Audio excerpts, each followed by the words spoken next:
Welcome back to Week 5 of the NA LCS Summer Split. Before we get into today's epic finale between Cloud9 and Vulcan, I'd like to welcome TSM's Reginald to the desk. Reginald, congrats on the win against Velocity. But we're going to talk about the game earlier today, because I think that's what most people want to hear about right now. Walk us through picks and bans. Obviously, it didn't go how you guys went, but what was the idea? The idea was to do Bruiser and Caster and have a really strong early and mid game. And we really wanted the 2v1, right? But they pink ward our Lizard, and I think that we pretty much lost when they 4-0'd us early game. It was my call, and it was really bad. So did that scare you off of your Bruiser Mage team comp completely, or is it still an option for you guys? Well, I think it could still be an option in the future, but right now we're probably going to stick with Standard more.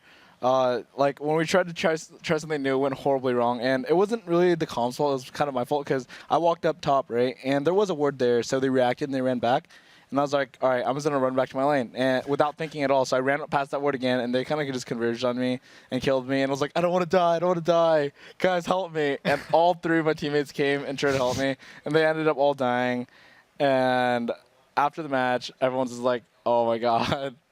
And we thought it was going to be something really cool. We thought that we were going to whip it out, use it, and have a flawless victory with it. Like, we thought we were going to do really well, and things just didn't go as planned. So coming into this last game against Velocity, they said they wanted to just focus you down. What does that, what does that feel to you, and how do you think they did with it?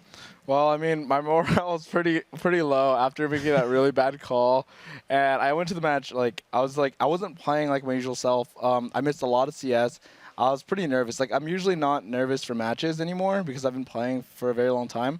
However, like that match, I was really nervous. I was nervous in the match versus Vulcan because we're trying something new, and it was something I wasn't used to. But we've been practicing a lot. It wasn't something that we just thought of on the spot. We actually legitimately used it a lot, and we thought that it would work. And it wasn't because of the comp, like I said, but it didn't go as planned, and I lost. And last game, I even bought a Chalice, and I was really sad. I wanted to buy Tears of Goddess, right? I came back, I'm like, all right, I'm going to buy my Tears, I'm going to go back to lane, and I'm going to win my lane, I'm going to win this game. And I bought a Chalice. I was like, oh, crap. I really made a big blunder now. So I didn't say anything, though, because I wanted to keep the team calm. I didn't want to say anything, so I was just like, I'm just going to tell them after the game. Because if I made a huge deal of it, I was like, oh, crud, I freaking bought a Chalice. Everyone's like, oh, my God, you shouldn't have done that. And then it would be like, there would be a lot of dysfunction. So I kept silent. I played.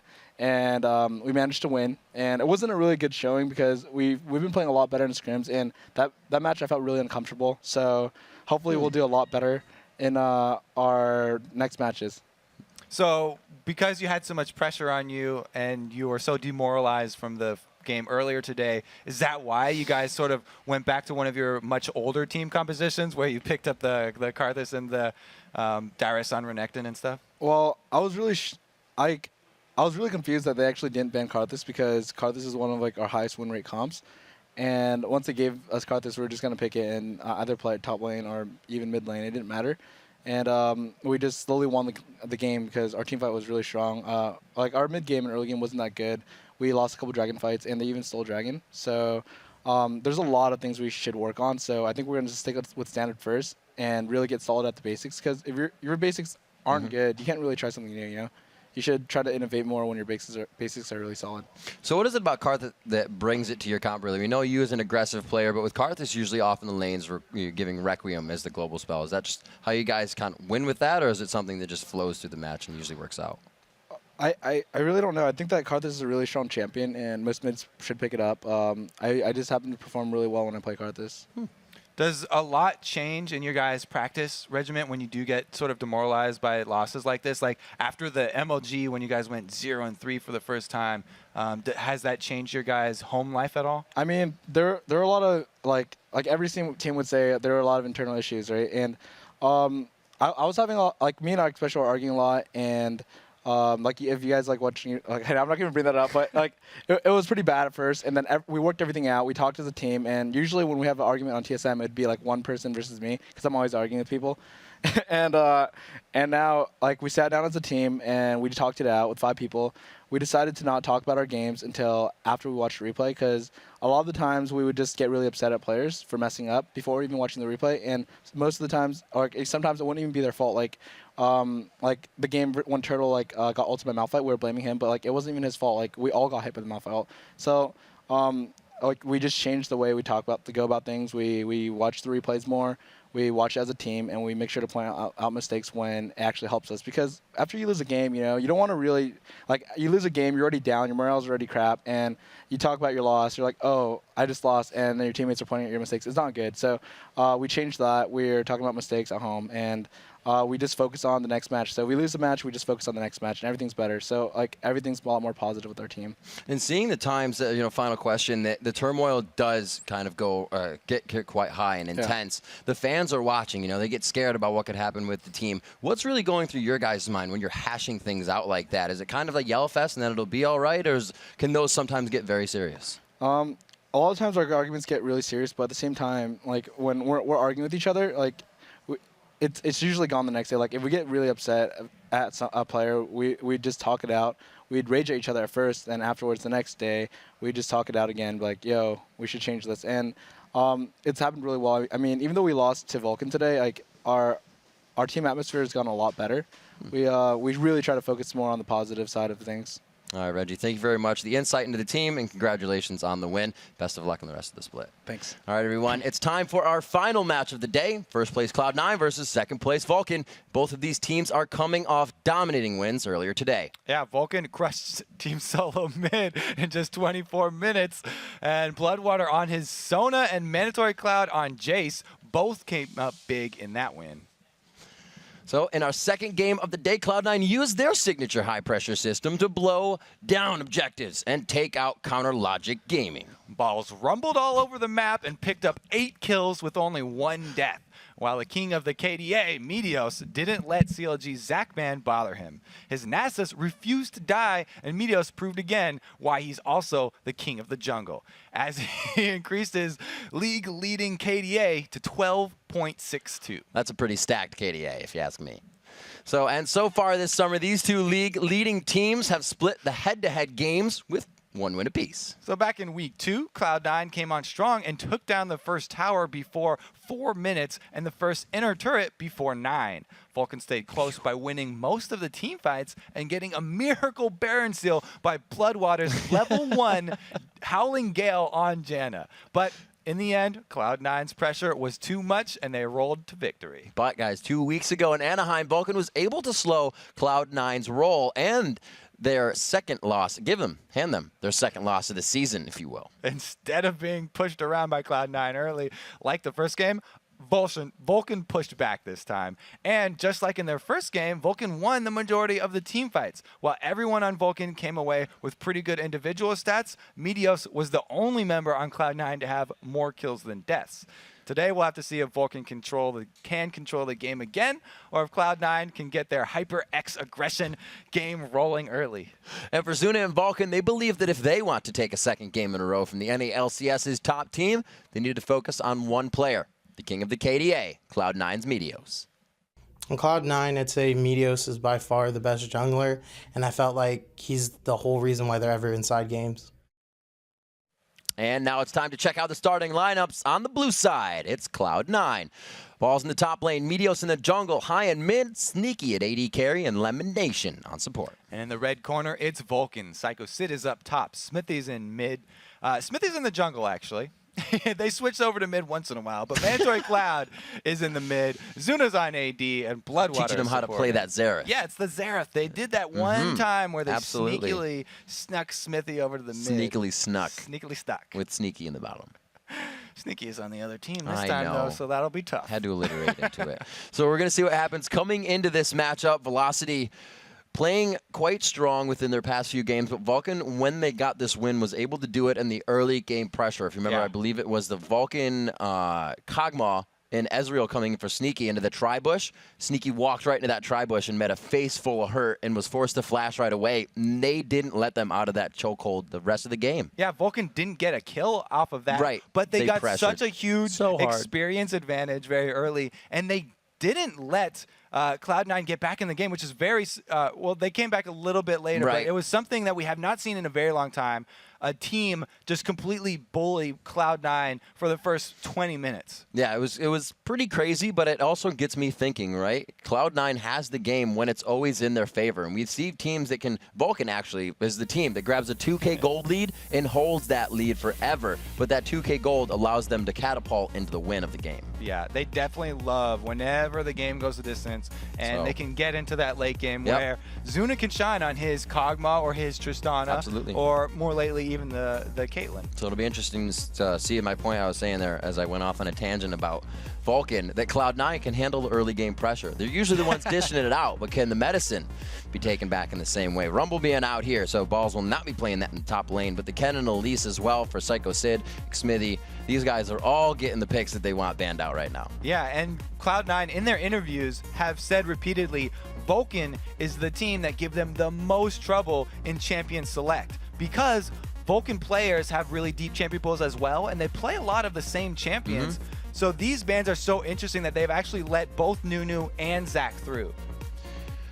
And there is Nunu getting picked in. You can see the man on your screen locking it in for his team. A sigh of relief that they picked that up. But I think Medio's going to be running around this one. We'll see what kind of pressure he can create. He is one to get his buff stolen, but now he'll be doing the stealing. Yeah, when he's on that Nasus, he usually has had to deal with so much counter jungling. You know, and we've gave him so much praise for dealing with being counter jungled. If you are on Nunu, though, it's on you to keep up the pressure, because if you don't make use of Nunu's kit and you don't steal away high priority targets in the jungle, then you will fall off late game. What you want to do with Nunu is bully in that early game, make use of his ridiculous health. At this 3.8 patch, he does have the highest scaling health plus the 10% buff from consuming a golem minion there. So it's definitely on that Nunu to make the early plays in the jungle. ManCloud coming in with that Twisted Fate should be his, but ManCloud on a playmaker. This already gets quite scary because Vulcan, whether they had the aggression or not, level 6 is going to be a big thing to them. I usually say that when you're watching Vulcan, your eyes are usually on Mandatory Cloud to see what type of champion he brings to mid, because he does have a lot of options, but they usually tailor the team strategy for that game around, you know, whatever he gets to the middle, whether it be a long-range AP poke or an AD assassin or someone with a half global like TF.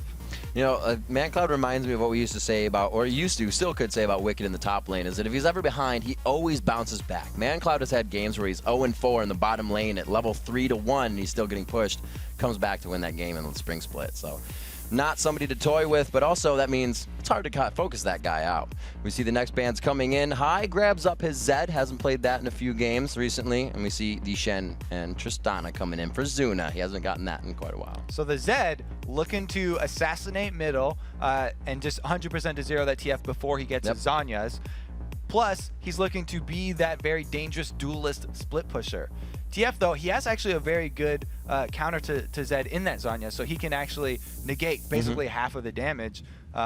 You just have to wait till you get that item threshold. And the other thing that we have to point out is the Shen. On top of Mandatory Clouds, it's very easy to see where Vulcan are going with this one. 2 globals and the Tristana for the late game. They are definitely looking to extend this one. We saw this being played against Dignitas. Their answer was to kind of grab up Nocturne and have something quasi-global to go against it. We'll have to see what the Cloud9 can pull out here. They do still like the Ezreal on Sneaky. That gives them a global ult, so they can be in the global boat. Technically, you're right. It is a global. Technically. There. Him or Draven. Oh, they get the Ash global. Bam. We're missing things, and we call ourselves casters. It's actually a really good answer, too, though, with the Ryze, because Ryze is a very strong late game mage carry where he can add ridiculous amount of continued damage, sustained damage. So it's not all about the burst like Zed, but they will have multiple answers here, and they will have the engage that they've been favoring with that Ashe on Sneaky. It's been such a forgotten thing, Ashe, the Enchanted Crystal Arrow, remembering that the AD carry can also bring an initiation to the game, but we've seen it already pick up a win today. We'll see if Sneaky can do it on Ashe this time with a Zyra support coming in. It's Bloodwater now left. He has Thresh on the board. We're looking for a top. So Sona's been banned. Probably the jungler. And Thresh has been picked. So I'm pretty sure Bloodwater's taken care of. And he's going to grab up Jungler, which could either be the Zac You know, or I'll make my guess right here. It could be that Evelyn Riv. It could be. Did you steal Jat's crystal ball? Oh my God. Oh, got it. Lock it in. So he's going to be looking to. It's interesting how they compare most of the team looking for late game, but then they have this early pressure of an invisible Evelyn and TF once he hits level 6. So there's some very strong ganking potential coming out here from this Vulcan team that could have an invisible Evelyn coming in to deliver a ninja on her back with Shen Stand United, and then TF porting in as well. It puts actually a lot more fear into the Cloud9 team for this early game. So I feel like a lot of this for Cloud9 is resting on Meteo's shoulders. Absolutely. You mentioned last game when it was banned away from NK Inc. that you kind of take away that Evelyn tax of the pink wards you have to buy instead of that. That's now put onto Cloud9, and buying pink wards over regular site wards doesn't allow you to build items that make you fight, fight, fight. And that's Cloud9's motto, is if we're not aggressing, we're not doing it right. Yeah, and I think the main person on Cloud9 that's going to feel this Evelyn burn is Balls on that Rise, because a solo lane Rise usually starts out with that mana crystal and just 2 health potions, no wards at all. Evelyn can just walk right over there with no fear of being seen out even by early invade wards, because it's just going to be the pink ones that are effective against her. So going after Rise early and often to keep him behind could be a very viable strategy for Vulcan to get to the late game. It's interesting to see which way they place the lanes. You see the teams poised behind us, as I am completely ready for this. Ripping to the third and Kobe to bring you the last match here in Week 5. Cloud9, number 1 in the NA LCS versus number 2, Team Vulcan. We're getting onto the Rift and underway as both teams head towards mid. And we do have Rise starting out with that Sapphire Crystal just for the extra mana and bullying, and 2 pink wards picked up here on Lemon Nation. So we'll have to see where he ends up placing those pink wards, because those are going to be very important and a limited resource for this Cloud9 team. Man, Cloud expecting to get crushed at level 2 buys himself his own red elixir. Yeah, Zeds are known for their all-ins very early, burning ignites at even level 1 or level 2 with those red elixirs. But Mandatory Cloud on TF has bought a red elixir of his own, which is quite rare, but it actually has been done even in the LCS. Reginald on TF has been known to buy red elixirs too, so even the AP champions will very rarely go for those red elixirs because of the threat of being killed so early in the game, even with Flash Up. No real offensive wards here. Completely defensive for this game in our last match of the day. So both of these teams have, yes, played, and they've been watching all of the games happen. So different things going through their mind, different intros and starting procedures have happened. It looks like both teams play it safe with the hard hat on here for the beginning of Game 6. And both supports being fairly stingy with their wards, you have to be very selective where you're laying those, especially if you're Cloud9. 1 pink already down in the mid lane here, and that's where they're going to stick this Rise. So Cloud9 know that Balls would definitely be the easy target for Smithy, and they've made a nice adaptation here. Ooh. I love this. Maiden Champion Select, basically, they've decided to switch Balls over to the mid lane here and give him both pink wards at the middle, both of them on either side of that mid lane in the river.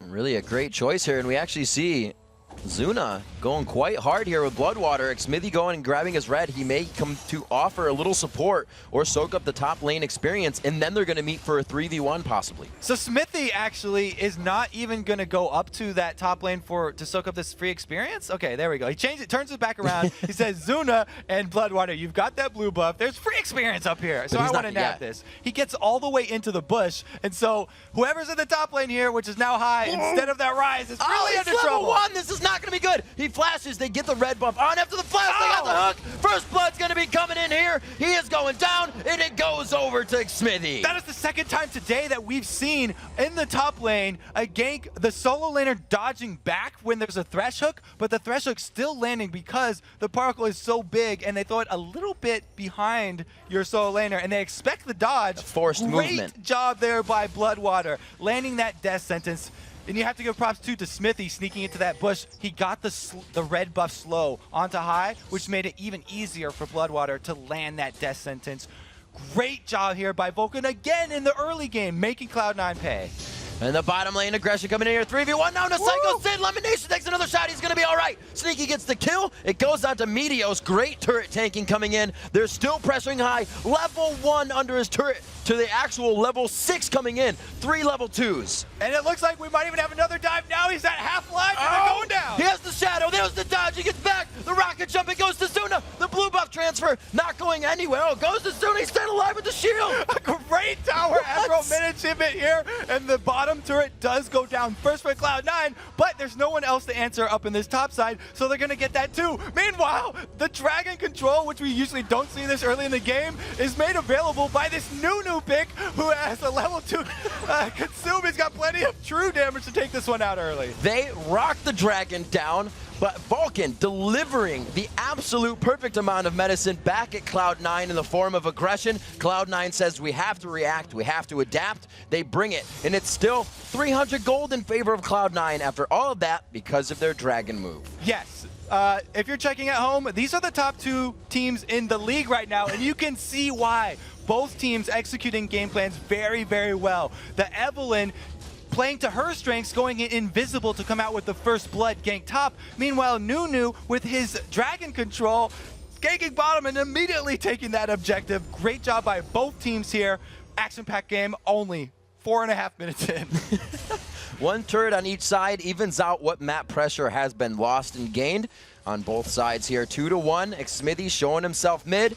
There's privy information for Cloud9 to be aggressive. Yeah, and the information is definitely a high priority in this game. You can see that by Vulcan's inventory right now. 4 members with wards. And here comes the flash. Oh, Lemonation getting caught out. Xmithy was there, but he never showed himself the second time he comes in stealth style. That is them keeping track of cooldowns in all lanes. Great job by Vulcan here. You can tell they timed that flash from the bottom lane and knew that it was a free kill, so Mantor Cloud was not wasting his flash to go for that one. Great job in answer and bring back the gold lead. And they're able to now leave Zuna to free farm in the top lane. 80 carry free farming at 5.5 minutes in. That plus Shen freezing down bottom over here. They've left Psycho Sid. He's not pushing this wave at all. So they're going with the patented freeze your lane and force Cloud9 to make a move. This early in the game, it's fairly hard for them to grab something now that Dragon's already down. Vulcan don't have more to lose by freezing this lane, so let's go ahead and do it. A quick kill makes Sneaky grab up another Doran's Blade. Trying to get fast damage out of that volley. Looks like Bloodwater pressuring balls here in the middle lane. These guys are just zoning each lane that they can periodically, one after the other. Xmithy leaves this one, probably will go up top, maybe try to zone out that one. They are keeping the CS off, or actually minion kills off of Cloud9. And it looks like Cloud9's answer to this freezing in the bottom lane here for Vulcan is to just send 3 more members there and continue the pressure deep onto this side.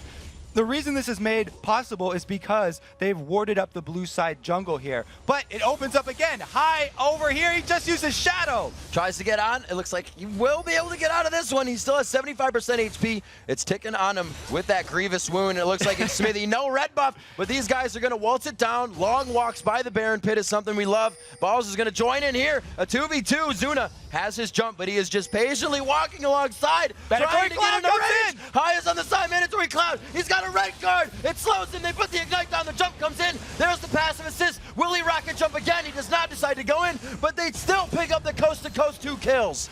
Mandatory Cloud, red guard, worth it. Close enough. There's Destiny comes in, man. Cloud is participating in everything right here, putting his hand into what he can and what he can't. They want to keep going. Oh Stay my united. gosh, Shen coming. Wow, Psycho Sid almost went down there. They have to be careful. Okay, now. that was a wasted Stand United. But besides that, amazing play right here from Vulcan. You can see why I say keep your eyes on Mandatory Cloud, because he's the playmaker and Smithy is not done.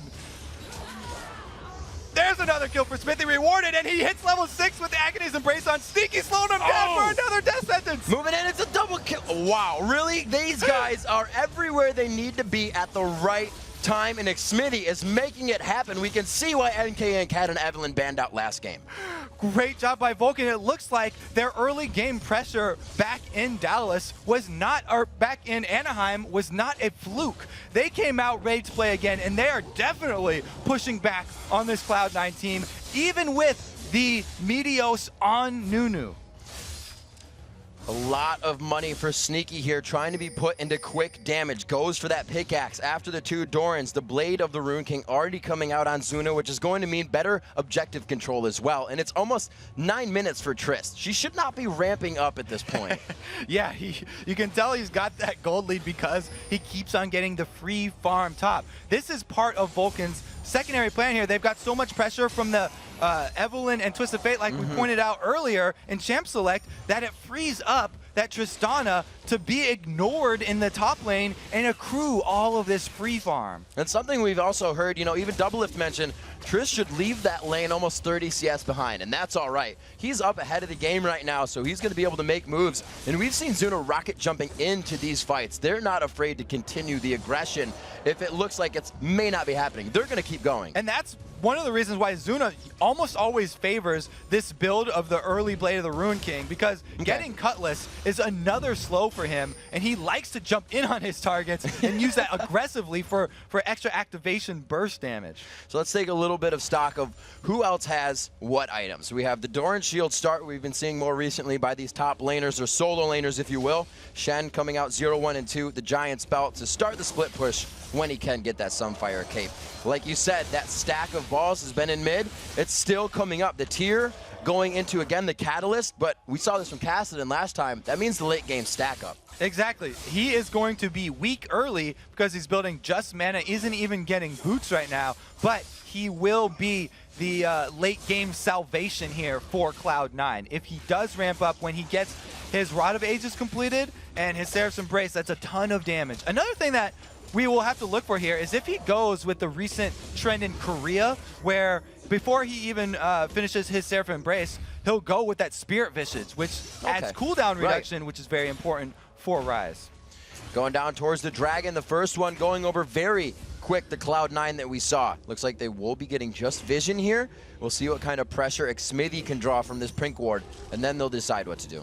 So it's actually Smithy chipping in here, doing his part to keep control of these global objectives. And they're having a Pink Ward fight between the junglers. Oh, Smithy and Meteos going ham, but Bloodwater says, I'm going to put my hand in this one too. Meteos very close to going down. Mandatory Cloud ults with his team. It completely turned Cloud9 around. They wanted no part, and he wasn't even close to engaging or start. A double kill for Zuna, and they may look for Lemon, but they turn back for the Dragon. Amazing job by Vulcan right here. They baited the fight with the Pink Ward combo there, and Meteos just getting a little too big right there. Wanted to fight it, and Vulcan don't hesitate to burn their globals, turn that one around, and get a free or an extra dragon on top of it. That's going to be their Dragon now, the first one. Now one to each team. Man Cloud, the Death Mark. Oh, a little bit more damage, but he won't be able to finish it. The Ignite wears off. Mandatory Cloud can do no wrong in this game. He is just off to an amazing start right here. And Smithy is the one who's actually ended up getting most of the last hits in all these skirmishes. So you have that very early advantage for a jungle Evelyn, which just makes the rest of Cloud9 very scared to go even through their own jungle without a giant line of Pink Wards. Vulcan has a lot of players, and this isn't to tack on them or say bad things, but they have games where they've come from behind quite a bit. They know how to play from being down, but Cloud9 isn't formulating anything from what we usually see them doing. They're making the calls. They're the ones dictating where the positioning is on the map. But now that Vulcan has control, it's almost like Cloud9 has gone quiet. I mean, you can tell how much of a problem Cloud9 have with Vulcan just in Champion Select. Yeah. They talked about it so many times in their interviews, and it's manifested itself here as they've given over 2 globals to Vulcan that they are able to use very early game to shore up the weaknesses of Tristana and basically make Tristana even an early game beast by giving him all of that free farm in the solo lane. And not only the double globals, I have to add this on, of Shen and TF, but also having Evelyn as your jungler it just adds so much more global pressure because they never know where she is. Even though she doesn't have the technically global teleport or anything, she does have that invisibility, which allows her to exert her pressure anywhere on the map. Now let's talk about how fast this could change, Kobe, because we talk about it sometimes, but there are bounties to be had here. You have Xmithy be taken down by a high priority target like High, and then a Dragon follows. These guys could be back in the game. Cloud9 are never out of a game. Yeah. We've seen before them come back from so many different things. I would have to say they always have a hope. And getting the bounty onto Evelyn would be a great first step because that's max bounty. That's 500 right there. The thing is, they've only got 2 other kills here on Mandatory Cloud and Zuna, so they haven't stacked up anything big yet either. The target is definitely that Evelyn, but if she does land her multiple person agonies and bracelet, it's a bit hard. So there's a great pink ward. They ended up paying the tax, and High will not go down this time to the Evelyn sneak attack. Stand United still waiting to come up here. It doesn't look like any aggression comes from the vision of knowing where Xmithy is right now. No aggression from Sneaky or Lemon Nation in middle. They're still playing it safe. Maybe they know if they can't follow up on it, they don't want to start it. Yeah, well, it is very dangerous for them still, and there's the Destiny. What? What? Right in the face, he takes the turn. I don't think he wanted that to happen. This may be a we need to turn around. It looks like they're still kind of going. Psycho Sid goes in, but look how tanky they are. They can afford to like mess up the engagement. So it was a little bit of miscommunication from Vulcan, but because of that flash taunt there by Psycho Sid, they were actually able to zone Cloud9 off of that turret, and they get the global objective anyway, just no kills rewarded. He didn't even need a Zanyas. He just took an arrow to the face and said, I'll stand still like I have one. Yeah, that was ridiculous. He's got Psycho Sid over there, going to give him the giant shield from Stand United, so he's okay with tanking that one up for a little while. Plus, he has built that arm guard, which does give him a decent amount of armor, a lot more armor than you usually see from a TF, so it's okay for him to take a few tower hits, and that's just because he was itemizing for his lane against the AD assassin. And really, he's taking the team's aggression with him. That's not a very scary TF. He has 2 rings in that Seekers. He's not going to blow you away when he hits you. But that port in says, holy crap, we need to get out of here. So even in his position, he knows what he can play with. Yeah, and Sneaky does have to be scared of that TF port. Even though TF doesn't have a lot of damage on him, Ashe, early game, is very squishy and doesn't have an escape of her own. That's why you saw him not hesitate to use his crystal arrow there. As soon as the port's coming in, fire that one up right in his face, because that's all that Ashe really has to escape at this point in the game. A 6,000 gold lead, we said before the game. Vulcan does well at holding a 2,000 gold lead. So not rather they got the bag of chips and everything else to go with it. The needlessly large rod picked up right now by ManCloud, so that will be a nice burst in damage for him. Sunfire Cape finished up on Psycho Sid so they can continue the split push that much more, and it looks like Cloud9 still trying to answer. Not a lot of wards on the map right now, though. Yeah, so the options are very easy for Vulcan at this point. All they have to do is put their wards now deep inside of Cloud9's jungle and continue to use either Shen or TF as a split pusher. Meanwhile, Cloud9 have very limited options. They have to use Ashe's Crystal Arrow to pick someone off. Because if they don't pick someone off, they won't win that team fight. There's so many globals on Vulcan that they have to back up their teammates that if Cloud9 pick off the wrong person, the fight will just completely turn tables. And we talked about a little bit last time, Lemon Nation on Zyra. Zyra, a very hard champion to die. Vulcan has found their way around that with the shield Psycho Sid brings, with not knowing where Xmithy is. These guys have kind of taken away the niche engagements or disengages that Cloud9 has. So instantly adapting to these fights is something they need to do. And even their duelist in high on that Zed just now finished his Blade of the Ruin King, whereas Tristana, the AD carry here for Vulcan, Zuna already had his. So he was actually, has just as much dueling potential there as the AD carry here. He can split push, and since Tristana is so safe as an AD carry with a rocket jump and her buster shot, he can split push on that AD carry safely and not have to worry about Cloud9 collapsing on him. And this is Cloud9 really going for the late game here. That Rod of Ages isn't finished on balls yet, so that has still time to ramp up. Another Dragon, the second one, going towards Vulcan here at 17.5 minutes in. The 6,000 gold lead stays true to them. 2-1 in turrets as they look to drop another one. So Dragon into a turret unanswered. Yeah, you can by see C9. Even high there, backing off from Zuna. Very wary of the rest of Vulcan that were just seen at Dragon. He doesn't want to overcommit to that one. He pulls all the way back to the secondary turret, but Smithy is even going to stiff him out back down here. We have the Oracles coming out on the side of Lemon Nation, so it looks like Cloud9 is waiting to get themselves and their jungle back as their own. Right now it's to guard these turrets. So much pressure from Vulcan, and knowing they can't take Baron allows them to do things like this in bottom. Oh, there it is onto Zuna, the initiation. Coming in, Zuna pushes him back. A great buster shot there. And it's not followed up with any damage after the death mark. And that's amazing restraint from Vulcan. They did not panic and burn the Stand United. They saved it there. So a good cooldown still up for Vulcan, and they continue their dual lane split pushing here. The reason they have Shen top is because Stand United can actually affect that bottom lane here. Smithy picking a fight with Balls. Ball's able to put out some damage. That Rod of Age is now charging up. His blue buff. Give it to the team. He flashes the arrow. Beautiful work there in the fast fingers. Great reactions there from Smithy. So that was one of the globals down here. The Destiny was actually popped for Mandatory Cloud, which, by the way, that's the reason he was in the middle, is because the TF Destiny can only get about halfway, whereas Shen can come anywhere on the map. He is going to find how to get there any way possible. Right now, given High good harassment in the top, you can just see High expending all of his energy in that battle to farm. And it's just going to be Vorpal Blades for Psycho Sid. So he's got any chance he needs to get down and help the team.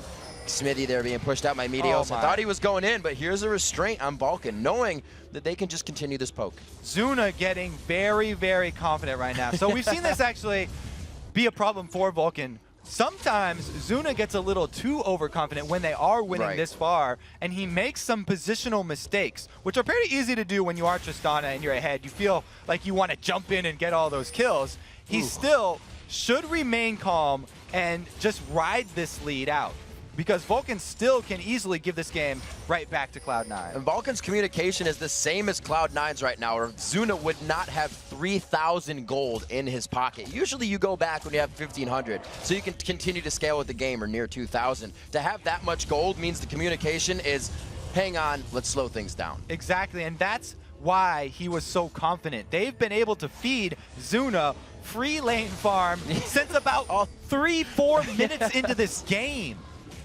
Oh, so crazy. 194 to 145 in that realm of the AD carry CS. We see 146 to 138 in the top, and the mid lane is 163 to 159. So, as you pointed out, that free farm has contributed muchly, and now he's not even looking at any real armor yet on the side of Cloud9. So these fights can get real scary with that Infinity Edge being built. These fights are going to get real scary real quick here, because the global pressure still up for Vulcan here. The Stand United, they haven't pulled the trigger on that one, and it's allowed that Shen to become extremely tanky himself too. So not only do they have a ridiculous backline threat in Zuna, they have a very, very strong frontline tank in Psycho Sid. Yeah, he's going beefcake, looking for that Randuin's next. Just Giant's Belt on Giant's Belt like it was a sale down at the store. 11 to 1 are the kills. If you haven't taken a look at that score script lately, Vulcan has not been able to find any more kills, but that's because Cloud9 is definitely playing it safe. They may get one here, though. Huge shots from Zuna. The box goes down, and they can't even get close to him. He is given that power to go. Oh, so aggressive. Jumps past the turret, so he doesn't grab aggro. The positioning, oh, so good coming in from Vulcan right now. ManCloud eats the arrow once again with good hands. Looks like they grab the turret, and once again, just out-pressure these guys. Yeah, and there's again, Vulcan, they are basically a 5-man team down in this bottom lane, even with Shen top and Twisted Fate middle, because both of those champions can instantly join the fight. And because they picked off Balls so early, got him down to 50%, able to even dive turrets. This has to be the one time we've really seen Cloud9 not bring that Zac initiation, that Jarvan, that's something that can jump into the fight for them.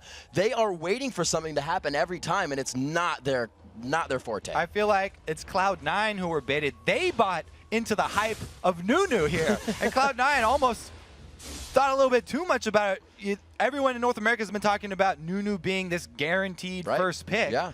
But really, it's not a guaranteed strategy that you can easily pull off. Just having the Nunu is only half the battle, Riv. You got to actually be able to steal away the early buffs and keep up the vision inside your enemy's jungle, which is why Vulcan did that start where they had the support and AD take away blue buff. But Kobe, how can you, when it's a 7-0-3, and Eve that's in every lane when you want to be counter jungling? It's so hard, and Smithy has done everything to the T to get things done for his team this game. Smithy definitely deserves a shout out. Exceptional play on that Evelynn, using her kit for exactly what it was meant for. The invisibility that you get starting out the game allowed them to snowball that top lane. He's the whole reason why Zuna is this strong. Because of those 2 repeated ganks on high up top and allowing them to take that turret, he's the reason why they got that huge early advantage.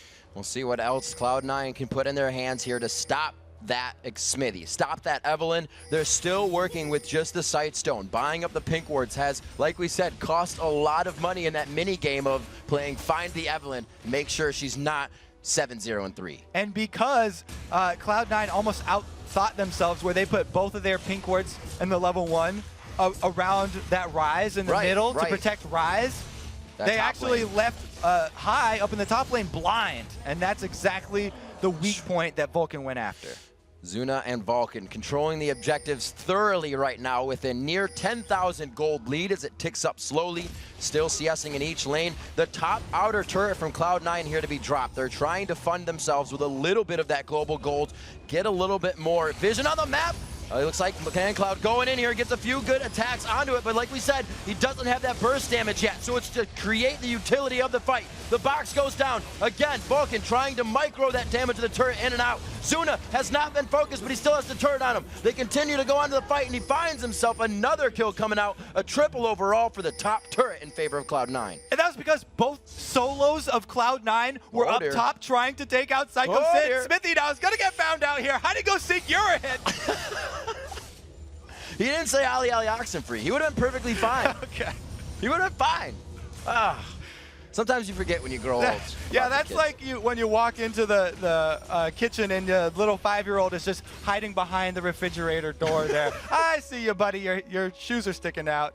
He does go down for free. So that is Smithy finally dying, and that bounty you're talking about finally going over to Cloud9. So they at least got a tiny bit of gold in their pockets now.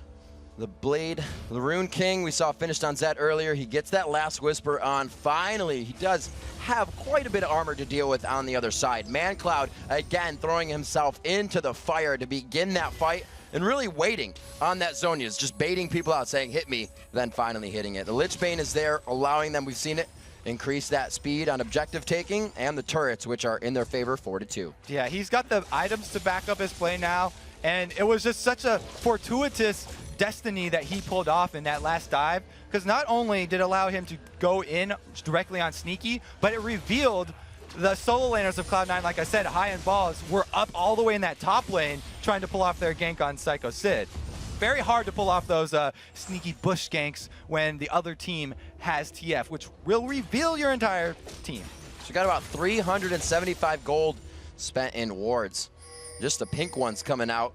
Meteo's placed his down. We can see that High still has one. Lemon Nation picking one up. Does he still have his Oracle? So these guys are, no, he does not. So that went down as well.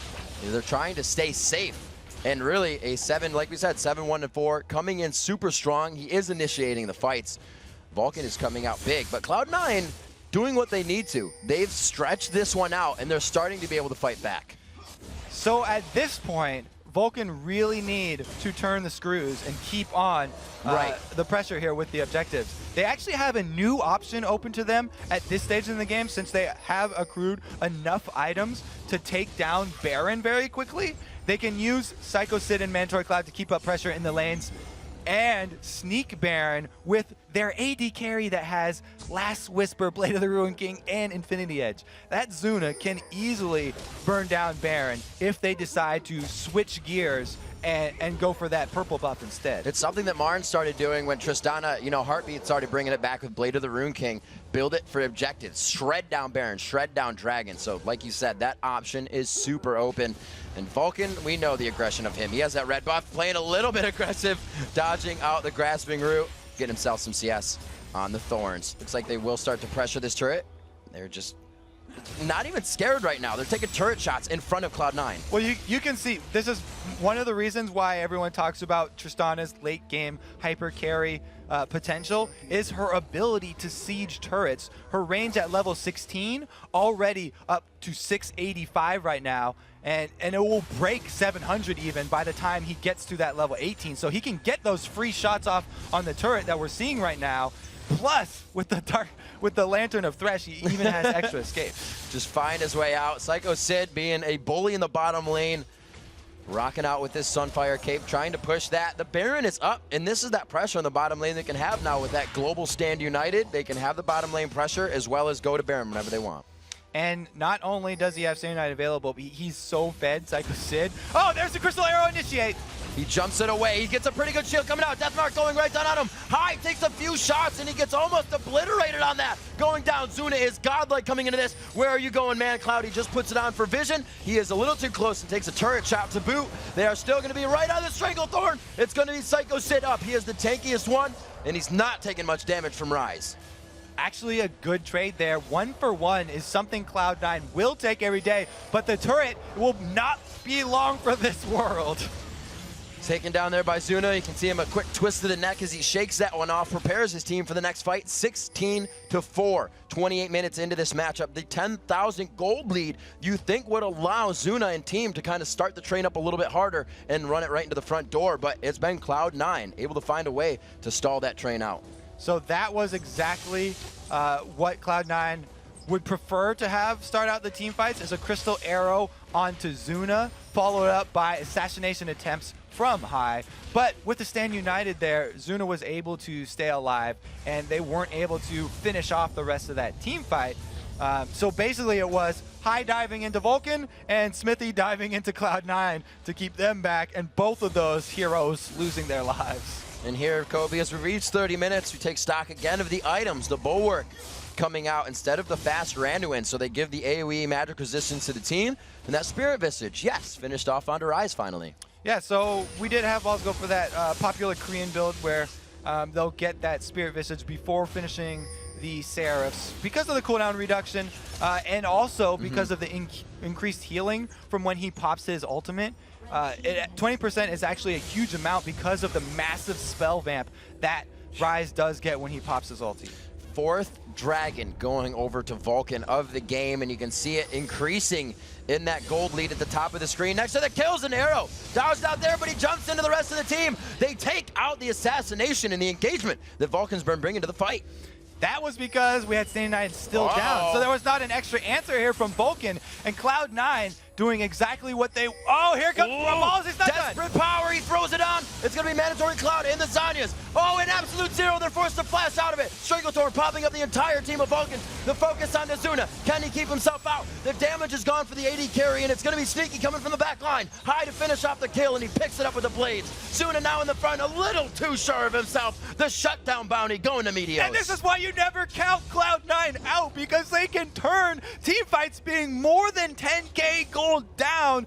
Great execution right there, starting it off with the Crystal Arrow pick and then turning it into the Venn diagrams of the Nuno ult plus the Stranglethorns from Zyra to turn that team fight. That was a full bounty shutdown going from Tristana. That's going to be very nice for them to bring in. Smithy looking to get back in here. You can see High just kind of putting his arms back, relaxing on that one. The team all smiles right now for Meteos to Sneaky on your screen. You can take a breather after that one, guys. Absolutely. Amazing execution to get right back in this game. Vulcan hesitate for a second to finish it off. And even though Smithy flashes the Crystal Arrow, he still was bursted down so quickly because of the long cooldown on the Stand United, which is the counterplay that's built into this Shen. Like, he's not just some amazing 100% win champion, and that's why, because the cooldowns on these global ultimates are much longer than those of the sort of normal ultimates, I guess. We have to thumbs up Cloud9,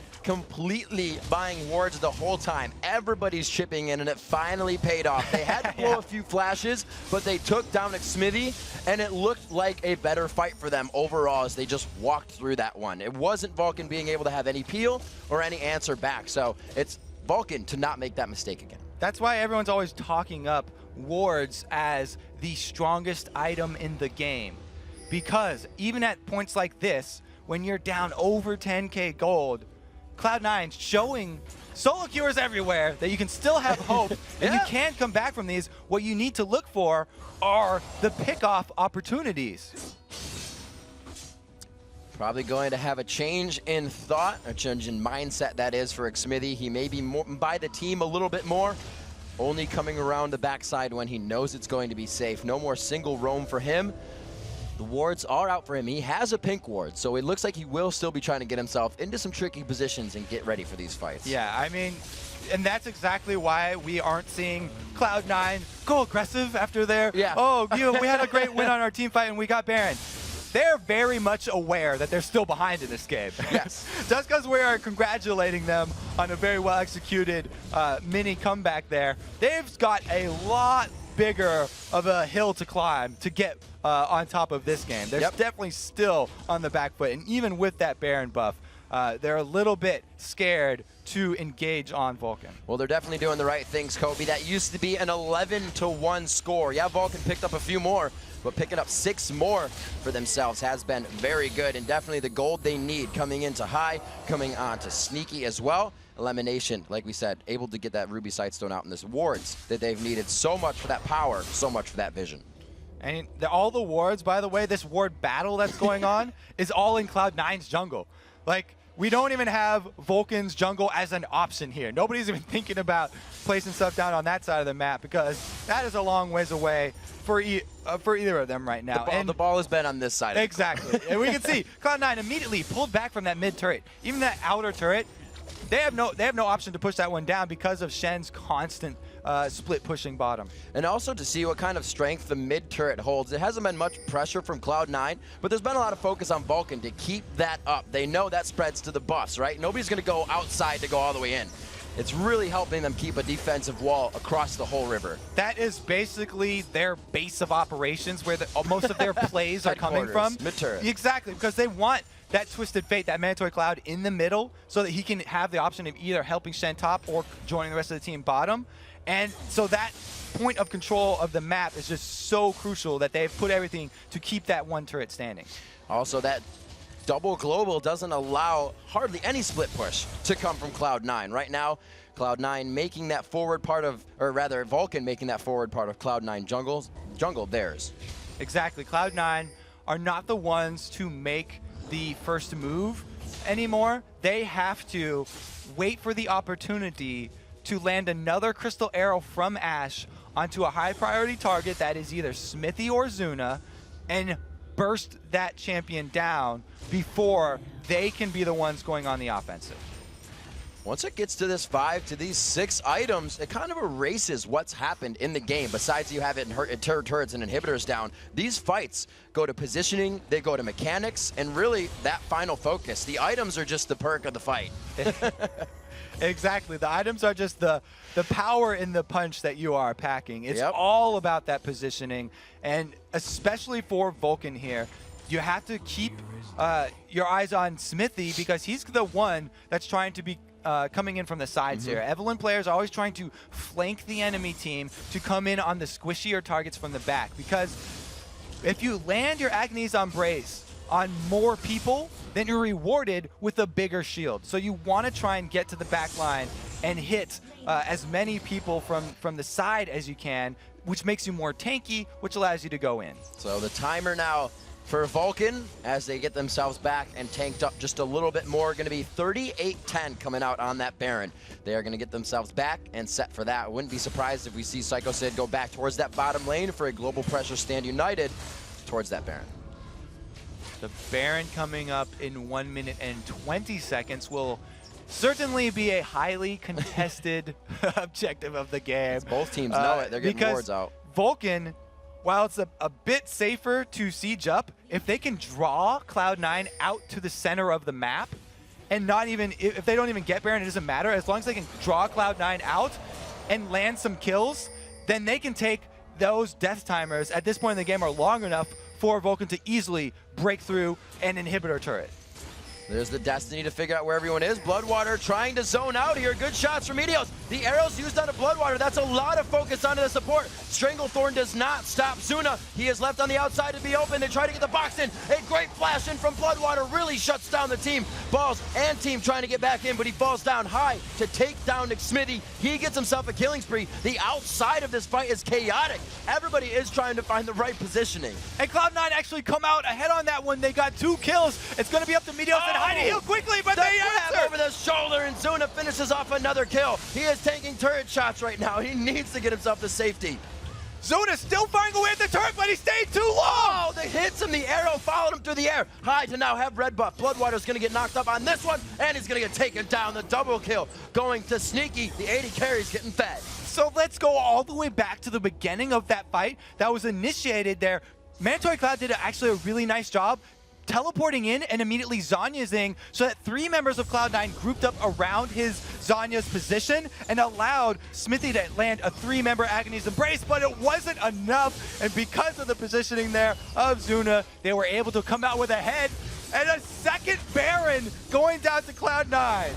Absolutely ridiculous. Lemon Nation with an immaculate Stranglethorn there. He put it right in and knocked up 2, and Zuna's like, I have to run in the opposite direction of this fight. Like you said, that positioning hurt them in the fight. Cloud9 finding ways back in. Exactly. Even though the Crystal Arrow landed on Bloodwater, which is not ideal, Yeah. Zuna was zoned back by that to dodge it, which allowed the Stranglethorns to zone for another 2 seconds there. So a great combo of Lemon Nation and Sneaky. Actually, even though they didn't kill Zuna, they negated his damage for the first part of that fight, which allowed Cloud9 to take down those early targets. And just Cloud9 are making one of the best cases for a comeback that I have seen all summer. We said it just a few seconds ago, Kobe. It's going to be the positioning in the fight. That's still a 9,000 gold lead right now. If you can do math right, I had to add it up for a second.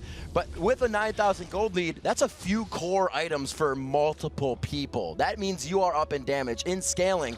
Everybody's just about level 18 besides the supports and maybe the jungles. Smithy is 17. So Cloud9 is showing that they have the better fight prowess. Exactly. The longer we go, the less those level advantages matter that Vulcan have, because everybody's capping out here. And one of the biggest items that was just now completed for Cloud9 was the Void Staff on Rise. So he actually will get a huge amount of increase in his damage because of the percentage penetration that offers.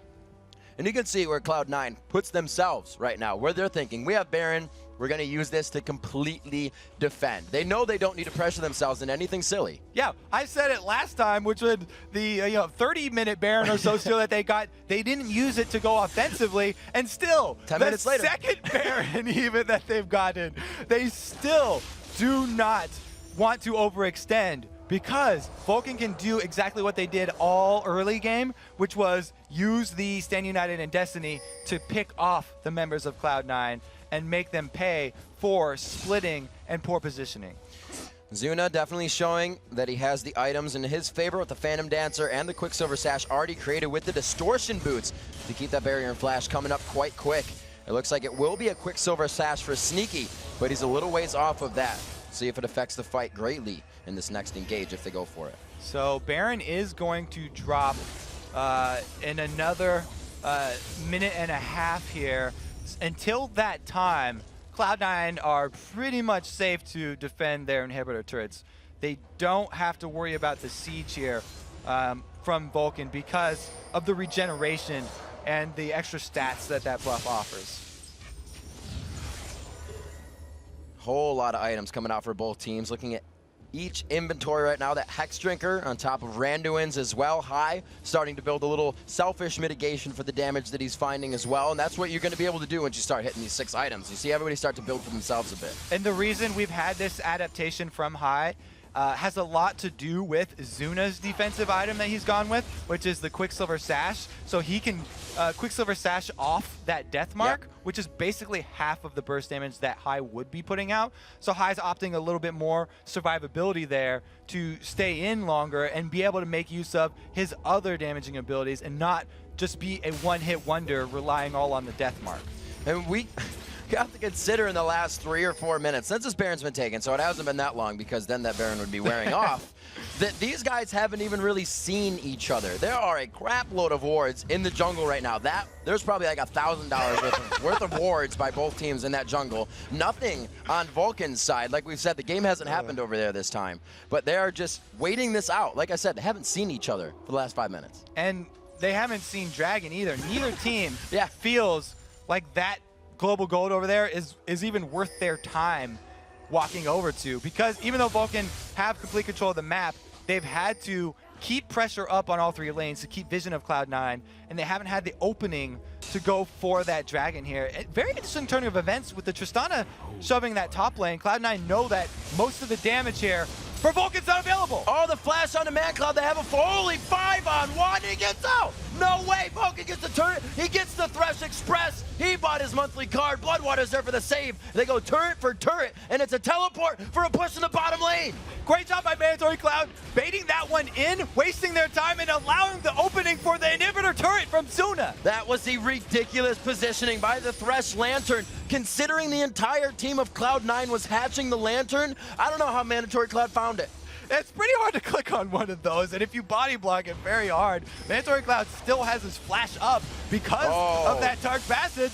And with one inhibitor down, the hardest part of the game for Vulcan has now been passed. They actually have the opening into the base of Cloud9 finally. That gets scary. Psycho Sid. Oh, there's the barrel. Oh, they hit Zuna. There's the cleanse and the sash. When he gets hit up, that means the death mark is going to hit. He gets down. Balls hits him with one more Q. Balls goes down as well. The 1-for-1 retribution kill. The shutdown going over to Elimination. This is going to be an obliteration fight for Cloud9. And Sneaky picks himself up another one. And you can see how Vulcan, the two members that could get away, did not hesitate to leave everyone behind, because if that was an ace, Cloud9 could very well hide on. Oh, Smithy goes in.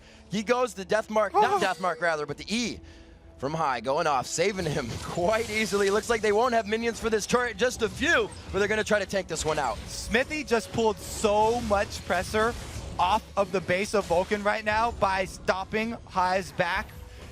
But he's actually going for the bottom turret, and they're looking to trade inhibitor turrets right now. That would actually benefit Cloud9. There is, oh, High goes in, Smithy popping out the Zanyas, does not, yes, he throws down the ultimate, won't have the damage though, the Ignite's gonna be there, it won't allow him to get back, and that sustain goes down. They will lose the inhibitor. Cloud9 trading very nicely. Ooh, so not only did Smithy not go back to base to defend their inhibitor turret, but High comes down to answer, make him pay for trying to split push that. Very, very good answer here from Cloud9, just clawing their way back into this game. And this is where Cloud9 wanted to be. They get their little extra pieces of candy. Everybody can buy an Oracle now. The no Eve surprises are going to come out. We saw High put one under his belt there, as well as a Thorn Mail coming out. Like we said, once these 6-item builds start coming out, the previous part of the game pretty much gets erased, and it's all about the now. Well, you talked about the positioning earlier in the game. About 20 or 30 minutes ago, we were talking about positioning,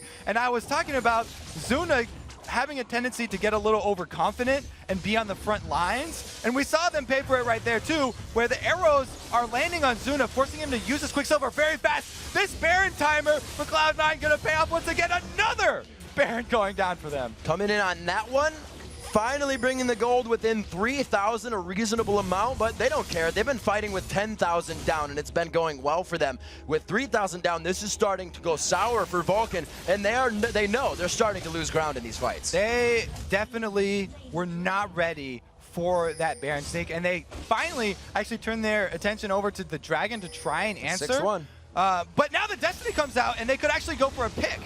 Dragon, I thought that was a body, but it was just the lizard falling over, going down. Nobody gets hurt. Zuna makes it out. So they have both red buffs there. Destiny for a red buff steal. At this point in the game, Vulcan are not looking to dive onto Cloud9, so the cooldown on that Destiny will be back up before they need to exert that pressure again, and it's not a wasted ultimate. That was actually a pretty good steal to get another red buff. Thornmail's getting a lot of love in this game. We have 3 on the map now. Psycho Sid purchased one. There's also one on Meteos, and we said High has one to himself, along with the highest CS in the game at 370. So no, 409 coming in from Zuna. I guess it's been all that free farm. Yeah, Zuna's a fairly rich man. He's actually got that Mercurial Scimitar upgrade now, so the only thing that he could possibly continue to spend money on besides consumables with those elixirs is changing over his Distortion Berserker Greaves to a Zephyr for the extra CC reduction. To be an interesting trade-off. Since he is being hit with so many crystal arrows, he might actually consider it so that he could save his Quicksilver Sash or his Mercurial Scimitar activation for that death mark. I feel like Cloud9 is antsy on this one. They know what to do, and they don't want to rush out of the base. They need to wait for that inhibitor, but I'm sure they don't want to use this consecutive Baron that they've been grabbing for defense again. They want to use one of these for offense. The lanes have been forced not in their favor. Cleaning that up right now. They may still get to use Baron for a fight, but Vulcan is trying to make that non-existent. Cloud9 are doing such a good job staying calm, and we keep seeing the player cams over there showing them after every Baron a sigh of relief and 4 more minutes of game time extended there for them. Every single one of those is one step in getting back in this game, though. They know that they cannot overextend after one of those, and that's why they haven't been pushing this. They're taking it one step at a time and making sure they don't drop this game. Kobe, that ward down by Wraiths, or Wolves, I should say, in the bottom half of the map, that's probably one of the first ones they've had to place there, thinking they're going to get aggressed on in the past 30 minutes. So you can see that Vulcan is considering Cloud9 very much has the way to get this back in their favor. They definitely are now thinking about the dangers of the Cloud9 offensive movements, which have not been a problem for the first 40 minutes of this game. Sometimes it takes that long. We've seen teams do it. Chronologic Gaming loves this style, have adapted to different ones, but it can still be used, and Cloud9 is really doing it for the first time here towards the late game. I think it's actually the second time they put it in the late game, but this time, the first, they've been stressed this hard. Yeah, and this late into the game, we're seeing some very interesting changes because of the team comps and the late game item builds. When you have Guardian Angels starting to come into play, it makes it very, very dangerous for Vulcan to have continued engages now. They would much rather have sporadic fights and be able to pull out after dropping someone, because if that Ryze revives and gets back up, talking about that earlier Spirit Visage build, he'll be able to regain a whole bunch of life once he does get back up. Pop that ultimate and you get so much spell vamp that he can actually sustain for a very long time. So the scores will just go from what they were. It was 11-1, then it was 16-7. Now it's 19-15, within 4. Within that 3,000, well, it's 4,000-ish gold right now, and 7-5 in turrets, as Cloud9 has also been closing that gap. Cloud9 are definitely going to look for an arrow very soon here, because that Shen is split pushing bottom. There's the Destiny from Twisted Fate. Shen's going to be coming back in. They try to lock down this fight. Man Cloud in the backside. Psycho Sid goes with the taunt back to Sneaky. Sneaky is not doing damage to the full bore of the team, but the arrow comes in. Bloodwater on the backside. Zuna is still alive, wreaking havoc from the back line. Gets slowed by the Ice Blast. Guardian Angel number 1 is down. Number 2 was also popped on high. Both of the Guardian Angels are down, and Zuna can re-engage. Oh, Zuna started shooting a minion instead of Meteos. Oh my gosh, he's getting taken down now. Meteos back into the fight. One more Ice Blast. It's going to be Psycho Sid getting hit up. How unfortunate could that have been? Shen is still alive. Now you have to worry about the home guards coming out as Vulcan are trying to recall to get back into the fountain. Cloud9, after 40 minutes of being on their heels, going for the first Nexus turret. It's 40 seconds on Twisted Fate and Zuna. They're going to be going to the fight. Smithy has the power to push them back. Lemon Nation goes down, and the Nexus is safe for now. Those are the 2 home guards right there, Smithy and Psycho Sid. With those guys just paying for them, they got 2 more kills, and now they have control of the map once again with an exposed inhibitor and 60-second death timers. We'll have to see if they actually want to make an offensive move here. They will have to do something. That bottom inhibitor can completely be pressured with a Ryze and an Ashe up right now. Sneaky headed towards the bottom lane. They don't have ward coverage of where they're going, but they are hauling ass down mid. And we talked about cooldown management earlier in the game. Vulcan need to time these Guardian Angels, because those are the game-changing items right now. 5 minutes is the revive cooldown on those Guardian Angels, and Vulcan need to keep that in mind for the next team fights. If those come back up mid-team fight, that would be devastating for them. Mandatory Cloud. Looks like he's going to pick up his blue, and then he will return to the fight. Their lanes are quite pushed for aggression that they want to put on right now. Only the bottom lane being pinged out that's past river. That's pretty much where you want to get it clear to. Approaching 52 minutes into this game at 22-17 between the #1 team in the league, Cloud9, versus the #2, Vulcan, and they are giving us just that matchup. It's very interesting that we just saw Cloud9 come out with a win, but because that game is so late, a middle inhibitor down for Vulcan does not mean a whole lot. They are not worried about the mid-line of siege minions, because they have both TF and Shen who could easily clear side lanes of minions and join a team fight around Baron. You can see Sid, he's all the way down in that bot lane. Usually that would be a terrible thing. Yeah. But he can come in and fight for this Baron. What Vulcan have to do is keep up their vision on that Baron, because they don't want to give up another one. The Banshees VUL taking off a sneaky right there, but it's not going to matter. The rest of the Destinies really giving them clear vision. And it's up to this point of what's going to happen. Who has it? Lichbane on that man cloud, able to take one down. They're going to pressure this in the mid lane. They're not going to let them back as easily as they want to just run here. Cloud9 have to make a move, and they just whiffed the arrow bottom. So that was a huge engage that's gone. Mantor Cloud, though, in a very, very tough situation. He's cornered in the base. Oh, he threw the card instead of waiting on it. Gonna go ahead and sit on this one, but his team is that Baron buff. He is going to get a little bit of damage onto High, but High can heal up pretty quickly, and here's the engage at Baron. Taking it down, Meteos is in the front line, trying to get that absolute zero off. He can't get to the back. He's trying to Ice Blast on Azuna. So much focus went to Azuna, pushing him out of the base, and it might have been what they needed here at the Baron Den. Psycho Sid taking so much. Zuna's forced to back. They're saying, you are our last defense. They were able to get the Baron, but at this point in the game, that's not worth 4 members because Cloud9 can go right up the middle here and end the game. This is what they wanted at this point in the game, Kobe. We talked about a lot of what happened not meaning anything. Any fight at 60-second game timers is a one and done if you make it happen right. It looks like Cloud9 are just going to go for that win right here. Nexus turret won't stand a chance. The lockdown towards Zuna. He has red buff, but there's no kiting to be done. The fight is in his face. He goes down. Cloud9 comes back from what looked like an impossible win and keep themselves on top at number 1. Congratulations. Look at them. What? They can't even believe it. That was the most amazing comeback that we have seen in the summer split.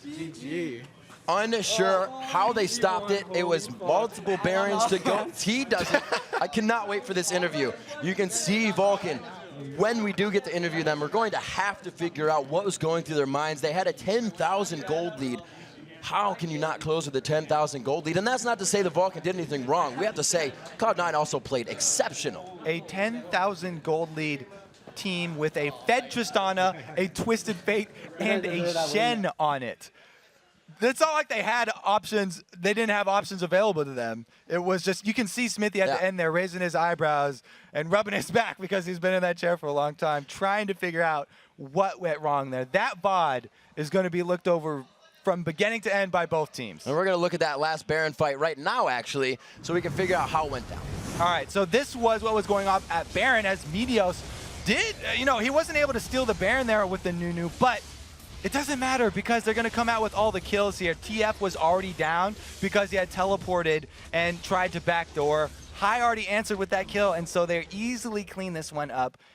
And losing 4 members at this stage in the game is a death sentence. Along with being an amazing game, Kobe, I have to say, and for everybody out there that plays League of Legends, these are the games that make you realize you can still win. It can still happen, and that you should never, even like Reginald said, I didn't want to tell my team I bought Chalice because it might have brought the mood down. You can guarantee that Cloud9's mood was up and up on that game throughout the whole entire thing. You could see them after the first small comeback of one of many Barons that they were able to get off. The size of relief and the smiles. The size and just hands in the air. They knew that it wasn't made, but they had a small step on their road back to victory. What an incredible game to end that Week 5, Day 1 for us. We've got to take a short break, but when we return, Cloud9's Meteos and High will join us to talk about their amazing comeback win.